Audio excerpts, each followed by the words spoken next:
रविवार को शिंदे फडणवीस सरकार में एनसीपी के शामिल होने के बाद अब जो है पार्टी कई कड़े फैसले लेते हुए दिख रही है। हमारे साथ बात करने के लिए एनसीपी के कार्यकारी अध्यक्ष प्रफुल्ल पटेल साहब है। सर, स्वागत है एबीपी न्यूज में। आपने आज एक कड़ा फैसला लिया है, जयंत पाटिल को हटाकर सुनील तटकरे को प्रदेश अध्यक्ष बना दिया है।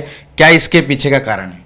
नहीं, देखिए, जयंत पाटिल का चुनाव वैसे जो कॉन्स्टिट्यूशन के हिसाब से होना चाहिए हर 3 साल में, महाराष्ट्र में चुनाव की प्रक्रिया ही पूरी नहीं हुई और इसलिए जब उनको 5 साल के पहले जब अपॉइंट किया था और समय खत्म हो गया था, तो एक ऐसे ही एज अ वर्किंग प्रेसिडेंट मैंने एक ऑर्डर निकाला था कि भाई क्योंकि पूरे इंडिया के किसी भी स्टेट में एनसीपी के चुनाव नहीं हुए थे, जबकि कॉन्स्टिट्यूशन में ऐसा नहीं हो सकता है। कॉन्स्टिट्यूशन के हिसाब से चुनाव होना ही चाहिए और इस वजह से जयंत पाटिल को एडहॉक, जिसको कहते हैं कि प्रेसिडेंट के तौर पे उनको, क्योंकि कोई तो होना चाहिए, इसलिए कंटिन्यू किया था।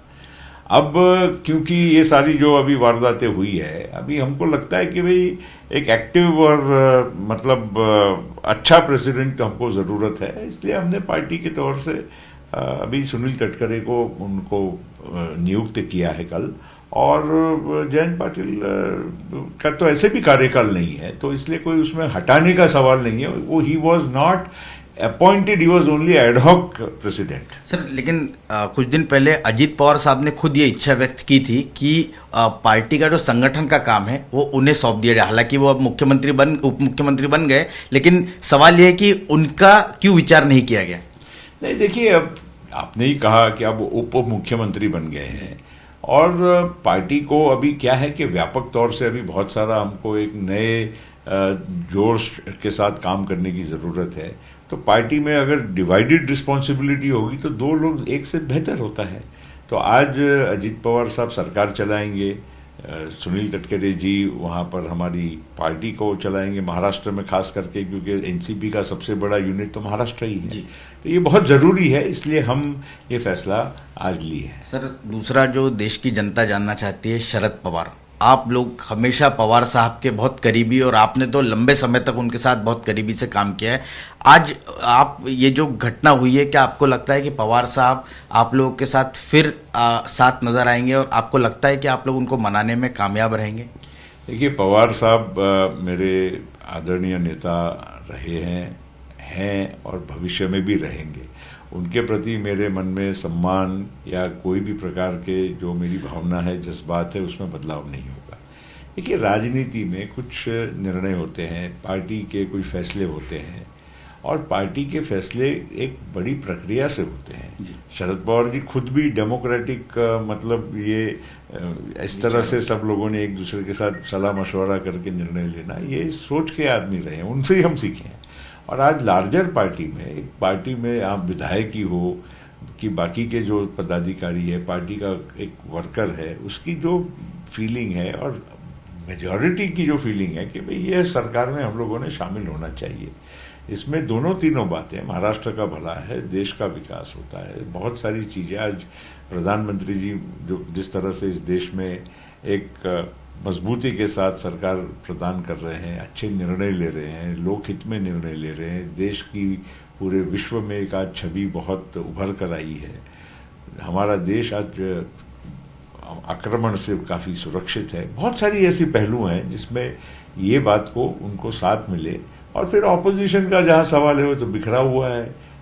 पटना में भी मैंने देखा, उसके अलावा भी राजनीतिक तौर से आप सोचोगे, देखिए, जब तक विपक्ष में कोई भी पार्टी 150 सीट लेके नहीं आएगी, तब तक वो आजू बाजू में वो कोई उसको जो साथ चाहिए और सरकार बनाना चाहिए के लिए वो मिलने का संभावना नहीं है। अब कोई 50 लाएगा, 30 लाएगा, 20 लाएगा, ऐसे कितनी पार्टियों को जमा करोगे? कैसे उसका पार्टी का उस सरकार का नियंत्रण होगा? कौन उसका प्रधानमंत्री बनेगा? कौन उसको चला पाएगा? बनना तो एक बात है, पर चलाना भी तो है। और देश को अगर कमजोर सरकार मिले, उससे अच्छा है, बेहतर है। इसलिए हमारी सोच दोनों ओर से है, देश के लिए भी है और महाराष्ट्र में भी बीजेपी के पास 115 एमएलए हैं। तो आज एक बड़ी पार्टी है, तो उसके साथ अगर जुड़ेंगे तो एक यहाँ पर भी अच्छी सरकार मिलेगी, आगे के लिए भी महाराष्ट्र का भला होगा, विकास होगा, अच्छे काम होंगे, अच्छे निर्णय होंगे। सर, आपने पटना का जिक्र किया, चूंकि आप भी वहाँ मौजूद थे, इसलिए मेरा सवाल ये कि जैसा आप कह रहे हैं कि बिखरा हुआ है, तो क्या वाकई में, क्योंकि पवार साहब भी वहां पर मौजूद थे और आने वाली बेंगलोर की बैठक में भी शायद वो शिरकत करेंगे, आपको क्यों ऐसा लगता है कि विपक्ष बिखरा हुआ है? नहीं, ये तो अब साफ सुथरी बात है, कोई ये मैं बोल रहा हूँ इसलिए नहीं है, तो इतिहास गवाह है। इमरजेंसी के बाद जब जनता पार्टी की सरकार बनी, वो भी ज़्यादा दिन नहीं चल पाई, उसमें भी 2 प्रधानमंत्री हो गए। आपने फिर वीपी सिंह की सरकार देखी, उसमें भी 2 प्रधानमंत्री हो गए। आपने फिर देवेगौड़ा की सरकार देखी, उसमें भी 2 प्रधानमंत्री हो गए। मैं ये नहीं कहना चाहता हूं कि विपक्ष ऑल्टरनेटिव नहीं दे सकता है, मगर फिर जैसे हम भी यूपीए की सरकार में थे, पर कांग्रेस पार्टी के तब हालात और आज की कांग्रेस पार्टी के हालात में जमीन आसमान का अंतर है। उस टाइम पे कांग्रेस पार्टी पहली बार 150, दूसरी बार 206 ऐसे एमपी जब चुनकर आए, तो अपने आजू बाजू में और 64 लोग पहली बार लेफ्ट पार्टीज के बाहर से सपोर्ट कर रहे थे, वो बहुत बड़ी बात थी। तो वो सारी चीजें, वो परिस्थितियां आज अगर उपलब्ध होती तो मैं समझ सकता हूं, आज है ही नहीं। या आज मोदी जी एक और है जो अपनी ओर देखते हुए अगर सोचे तो मतलब लोगों को लगता है कि नहीं, एक प्रधानमंत्री है, मजबूत आदमी है और ये अपनी ताकत पे सरकार भी ला सकता है और चला भी सकता है। यहां पर किसको बनाओगे, वहीं से प्रश्न शुरू होगा। पर सर, कांग्रेस पार्टी तो कह रही है कि राहुल गांधी ने जो भारत जोड़ो यात्रा निकाली, उसकी वजह से काफी बदलाव, हिमाचल में उनकी सरकार आ गई, कर्नाटक में आ गई, कुछ दिन पहले ही चुनाव हुए, तो आप ऐसा कैसे कह रहे हैं कि कांग्रेस कमजोर हो गई? नहीं, राहुल गांधी के भारत जोड़ो यात्रा से सारा बदल गया, ये मैं तो मानने को तैयार नहीं। राज्यों में चुनाव होते हैं और कई पार्टियां अलग अलग, अब वैसे डीएमके आती है या ममता बनर्जी जीतती है या नवीन पटनायक जीतते हैं। ये पिछले वक्त भी लोकसभा के चुनाव के पहले कर्नाटक में भी सरकार बीजेपी की नहीं थी, मध्य प्रदेश में बीजेपी की नहीं थी, छत्तीसगढ़ में नहीं थी, राजस्थान में नहीं थी, फिर भी दिल्ली में सरकार किसकी बनी। तो ये देखिए, जब लोग भी आज समझदार हो गए हैं, देश का जब चुनाव आएगा तो अलग सोचेंगे, राज्यों के चुनाव आएंगे तो थोड़ा विचार, एक वहाँ का स्थानिक सरकार कैसी चली है, वहाँ का नेतृत्व कैसा रहा है, वो भी सोचते हैं। सर, देश में एक और बहस, जिस वक्त आपने सरकार अभी बना ली है, शिंदे फडणवीस के साथ आप चले गए, उस वक्त एक देश में और एक बहस है यूनिफॉर्म सिविल कोड को लेकर।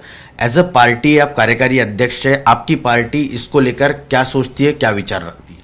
देखिए, यूनिफॉर्म सिविल कोड के बारे में नो डाउट कि मैंने भी कहा है कि भाई हम लोगों ने इस पे चर्चा होनी चाहिए, थोड़ा मंथन होना चाहिए।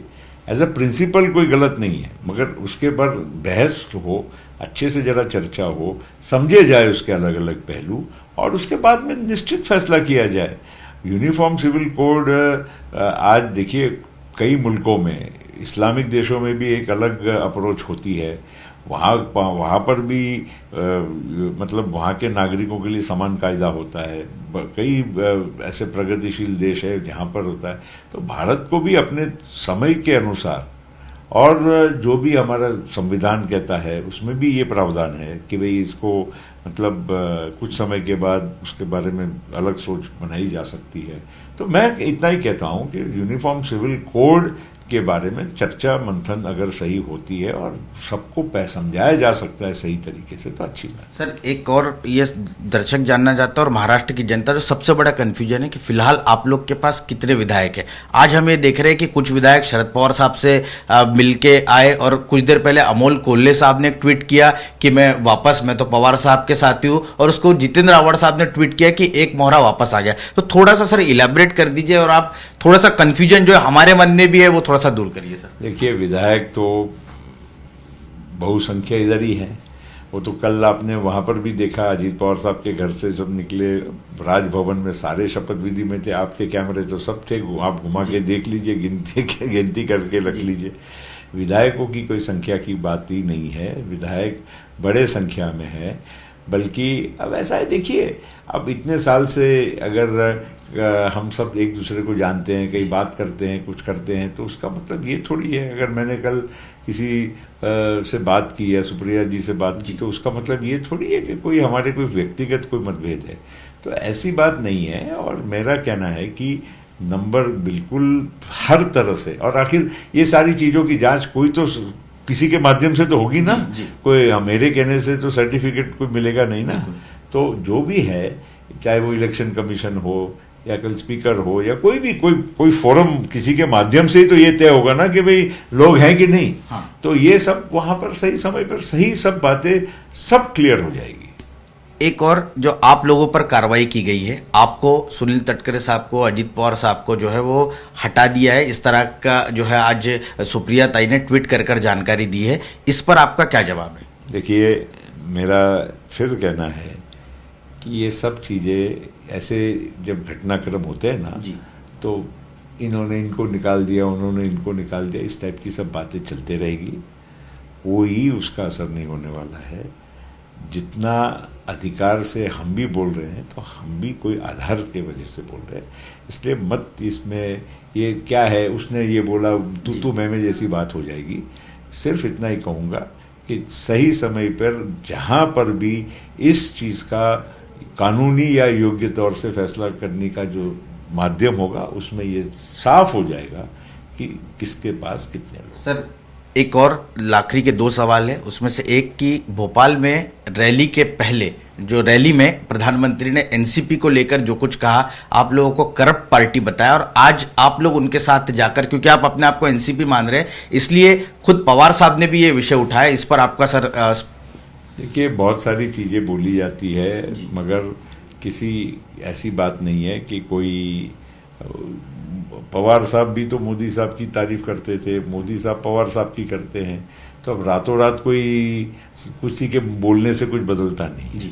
इसलिए मेरा ये कहना है कि हमने जो भी फैसला लिया है सोच समझ के पार्टी ने लिया है, पार्टी के इंटरेस्ट में लिया है, महाराष्ट्र और देश के इंटरेस्ट में। आखिरी सवाल, क्या आप व्यक्तिगत तौर पर फिर एक बार शरद पवार साहब को मनाने की कोशिश करेंगे? क्योंकि लगातार बड़ा एसोसिएशन महाराष्ट्र में हम लोगों ने भी देखा है, और आप आखिरी बार हमारे जरिए पवार साहब से क्या कहना चाहेंगे? नहीं, पवार साहब हमारे, फिर मैं कहूँगा, हमारे आज गुरु पूर्णिमा है, हमारे गुरु है, हम उनके शिष्य हैं, उन्होंने हम पर हमेशा वरद हस्त रखा है, और वही वरद हस्त उनका हमारे सर पे रहे, और हम सब मिलकर इस निर्णय के साथ एक परिवार के जैसे हम आगे बढ़े। बस यही मैं उनसे आपके माध्यम से प्रार्थना। आप बात करेंगे एक बार और? हाँ, मैं जरूर, मैं देखिए इस बार मुंबई आ रहे हैं कल। नहीं, मुझे नहीं मालूम है उनका प्रोग्राम, मगर जब भी कुछ होगा तो मुझे कोई उनको मिलने में कोई जरा भी हिचकिचाहट नहीं है।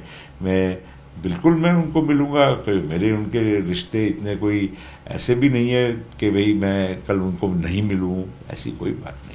शुक्रिया सर बात करने के लिए। मुख्य तौर पर पवार साहब से आज भी मिलना चाहते, बात करना चाहते, एक पेज पर आना चाहते, क्योंकि पवार साहब एनसीपी के गाइड रहे, मेंटर रहे। कैमरा पर्सन आसिफ के साथ रौनक कुकड़े, एबीपी न्यूज, मुंबई।